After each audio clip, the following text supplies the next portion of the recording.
Have you ever wondered where stories come from? Who was the first person who ever said once upon a time? My name is Claire Fayers and I write fantasy stories which are based on these very old myths and legends, and I would like to share some of these old stories with you today. This is the oldest story written in the whole world. It's called The Legend of Gilgamesh, and it dates back to about 2000 BC. That's over 4,000 years ago. It's the story of Gilgamesh, the king, who was the richest and most powerful king in the world at the time. But then one day his best friend died, and all of Gilgamesh's money and all of his power couldn't bring a man back from the dead. And so Gilgamesh the king leaves his kingdom and sets off on a quest to find somebody who can tell him how to defeat death. Gilgamesh wept over Enkidu, his friend. Bitterly he wept through the wilderness. Must I die too? Must I be as lifeless as Enkidu? How can I bear this sorrow that gnaws at my belly, this fear of death that restlessly drives me onward? If only I could find the one man whom the gods made immortal, I would ask him how he overcame death. That is how the story of Gilgamesh begins.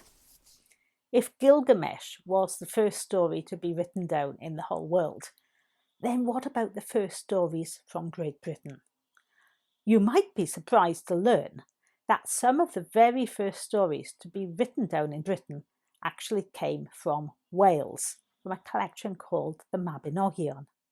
Now, I have just written a new book, which is a collection of Welsh fairy tales and myths and legends. And I love these stories because they are strange and magical, and you never know what's going to happen next in them. They come from a time when Wales was a land of magic, when giants walked across the mountains and monsters lurked in rivers waiting to eat anybody who got too close. And the magical fairy folk, the Welsh Tylwyth Teg, were always on the lookout for things they could do to cause trouble. Be good to the Tylwyth Teg and they'll be good to you.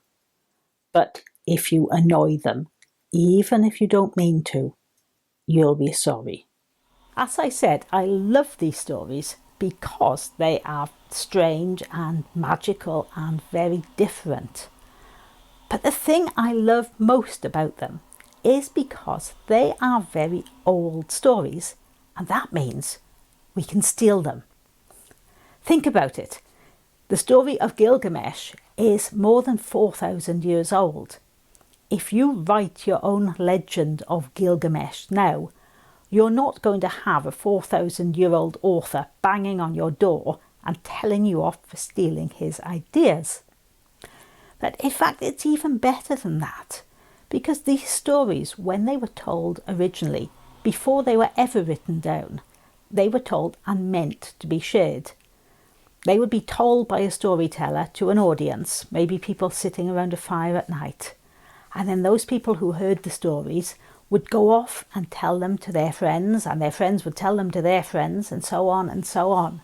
And every time a story was told and retold like that, the person telling it would add a little bit maybe, or drop a bit from it, or change bits. So the stories grew all the time. And if we take them and tell our own versions of them now, we're helping them grow a bit more, which I think is a really good thing. Have you ever tried writing your own fairy tales? It's great fun to do, and it's quite easy as well. I'm going to let you steal one of the stories from this book and tell your own fairy tale from it. And the story I have picked is called The Leaves That Hung But Never Grew. It begins like this. In a lonely cottage in the Welsh mountains, there lived a mother with her daughter whose name was Seren. Seven's mother was one of those people who was full of good advice. Always be polite and say please and thank you. Start work early in the morning so you don't waste the whole day. If you're faced with something scary, do it quickly and you'll find it's not so bad after all. Unfortunately, you can't eat advice. And Seven and her mother were so poor that they went hungry a lot of the time. When Seven's 12th birthday came along and she looked at her birthday cake, which was made of leaves, she decided she was old enough to go out and seek her fortune. Now, I've picked this story for us to look at because, like the story of Gilgamesh, it is a quest story. A quest is where somebody has got to leave their home and travel a long way to try and achieve something or find something, to complete a task. And all quest stories begin in a very similar way.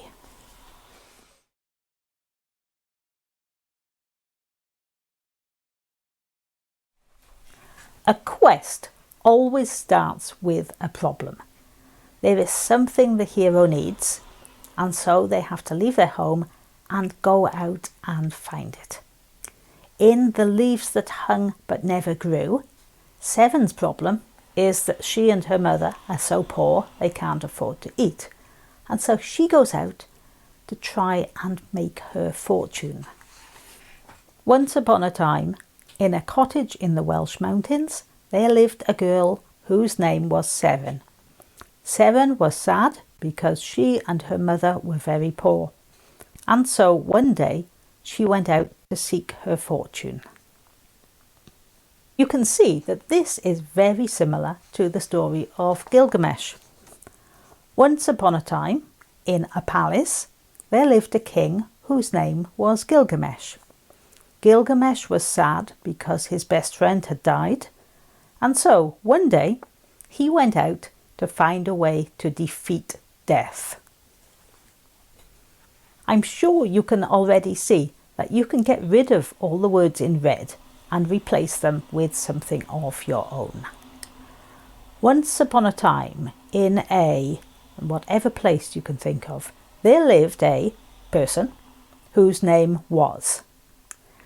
This person was sad because, and so one day he or she went out to, and that is your quest.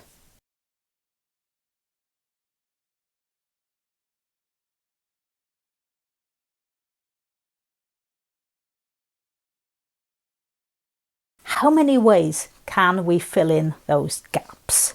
Let's have a think. Once upon a time, in a purple castle on the moon, there lived a robot whose name was Percy. Percy was sad because he only had one arm. And so one day he went out to look for another arm. Or how about, once upon a time, in a cave in a golden desert, there lived a dragon whose name was Cleopatra. Cleopatra was sad because she couldn't breathe fire.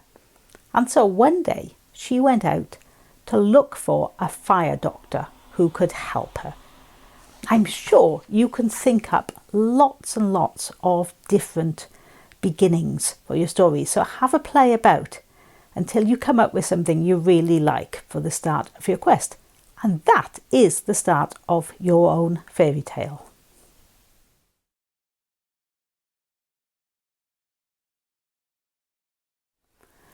The middle part of stories can be very hard to write, but looking at fairy tales can help us. Let's go back to The Leaves That Hung But Never Grew.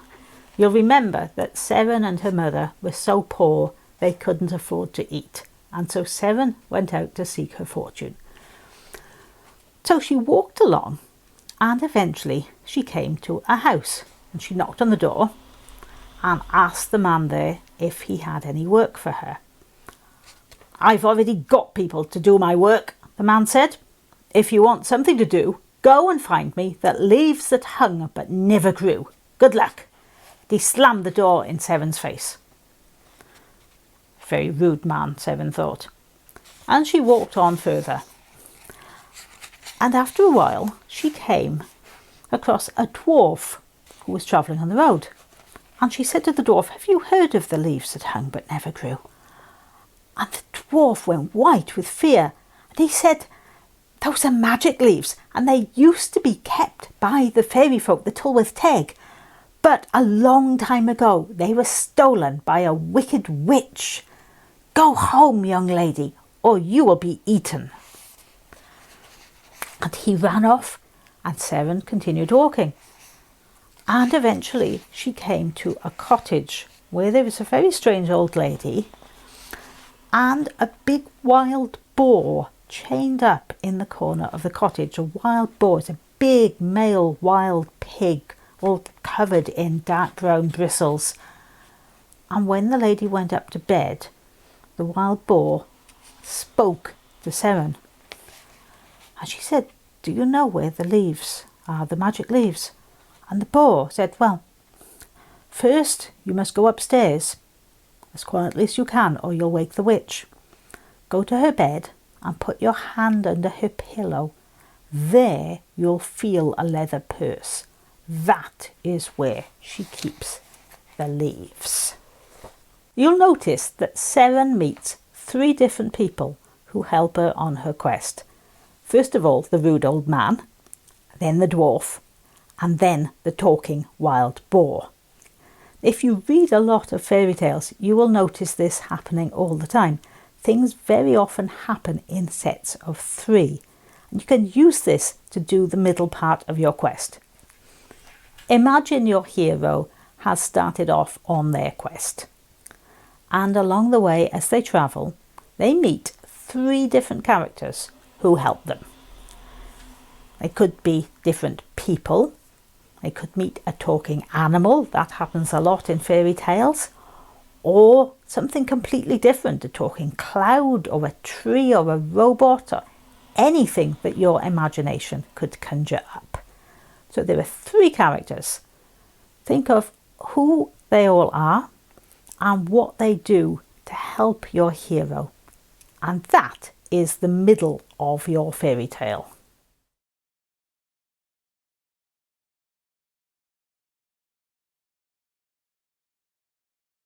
Now we're reaching the end of our fairy tale, and we get to the most dangerous part of the quest. This is what happens in The Leaves That Hung But Never Grew. As Seven's eyes got used to the dark, she saw that the floor in the witch's bedroom was thick with dust and strewn with rubbish and rotten food. Flies buzzed about and long strings of cobweb hung from the ceiling. The witch lay in a black bed right in the middle of the room. Wheeze, growlumph, wheeze, growlumph. Seven picked her way through the mess on the floor, her heart beating so hard she thought it would shoot right out of her chest. The witch didn't look like a nice old lady anymore. The hands that clutched the sheets looked like claws. The face that poked out was grey and covered in blotches and boils that wriggled every time the witch snored. Wheeze! Seven reached out a trembling hand and eased her fingers underneath the witch's pillow. Every quest must end with a big, dangerous, difficult challenge. If the hero succeeds, then they've won the quest and they can go back home. They've solved their problems. If they fail, they will be killed. So as you come to the end of your own fairy tale, think about the most dangerous and difficult and frightening thing you possibly can. Maybe your hero has got to fight some awful big monster to get to the end of the quest. Or maybe they've got to swim across a big river that's wide and flowing fast and there's a big waterfall in the way. Make it really as difficult as you can. It's got to be scary. You've got to believe that your hero might fail and die at this moment. So show us what the challenge is and show us what your hero does to beat the challenge. And then, once your hero has succeeded, the quest is over, your hero is victorious and can go home. And you can give yourself a big pat on the back because you have just finished your fairy tale. Finally then, let's put our whole fairy tale together. Your quest begins with your hero having a big problem that they need to solve. And so they go off on a quest to find the solution. They travel for a long way, and along the way they will meet 3 different people, different characters, talking animals, talking trees, something that is going to be helpful to your hero. And these 3 characters give them information and help so that they can get on to the next part of their journey. Then finally at the end, there is a big, dangerous, scary challenge, something your hero has got to defeat in order to win the quest. And they're very scared, but they do it. And they can go home in victory, and they have lived happily ever after. Here is The Leaves That Hung But Never Grew. In a cottage in the Welsh mountains, there lived a girl whose name was Seren. Seren was sad because she and her mother were very poor, and so one day she went out to seek her fortune. First, Seren met a rude man who helped her by telling her to find the leaves that hung but never grew.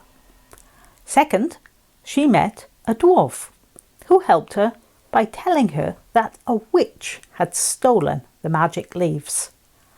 Third, she met a magic talking boar who helped her by telling her the leaves were under the witch's pillow as the witch was asleep. To finish the quest, Seren had to take the magic leaves out from under the witch's pillow and escape. Seren took the leaves, and because they were magic, she wished that she could hide from the witch. The witch flew about on her broomstick looking for her until the broomstick ran out of magic and the witch fell on her head and died. Seren went home and she and her mother lived happily ever after. The end. That is my version of the story. Now go and write your own fairy tales. Have fun.